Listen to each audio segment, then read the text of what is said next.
وأوحي إلى نوح أنه لن يؤمن من قومك إلا من قد آمن فلا تبتئس بما كانوا يفعلون واصنع الفلك بأعيننا ووحينا ولا تخاطبني في الذين ظلموا إنهم مغرقون ويصنع الفلك وكلما مر عليه ملأ من قومه سخروا منه قال إن تسخروا منا فإنا نسخر منكم كما تسخرون فسوف تعلمون من يأتيه عذاب يخزيه ويحل عليه عذاب مقيم حتى إذا جاء أمرنا وفارت النور قل نحمل فيها من كل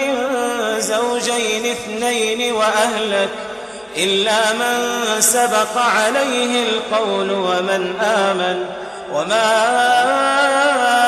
آمن معه إلا قليل وقال اركبوا فيها بسم الله مجريها ومرساها إن ربي لغفور رحيم وهي تجري بهم في موج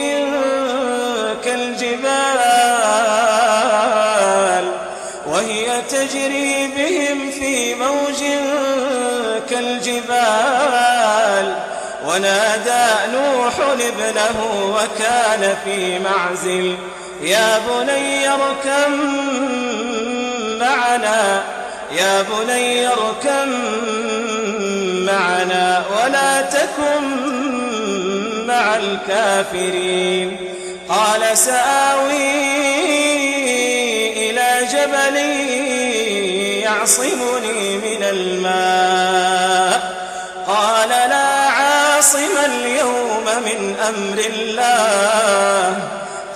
لا عاصم اليوم من أمر الله إلا من رحم وحال بينهما الموج فكان من المغرقين وقيل يا أرض ابلعي ماءك ويا سماء أقلعي وغيض الماء وقضي الأمر واستوت على الجود وقيل بعدا للقوم الظالمين ونادى نوح ربه فقال رب إن ابني من أهلي وإن وعدك الحق وأنت أحكم الحاكمين قال يا نوح إنه ليس من أهلك إنه عمل غير صالح فلا تسأل ما ليس لك به علم إني أعظك أن تكون من الجاهلين قال رب إني أعوذ بك أن أسألك ما ليس لي به علم وإلا تغفر لي وترحمني أكن من الخاسرين قيل يا نوح اهبط بسلام منا وبركات عليك وعلى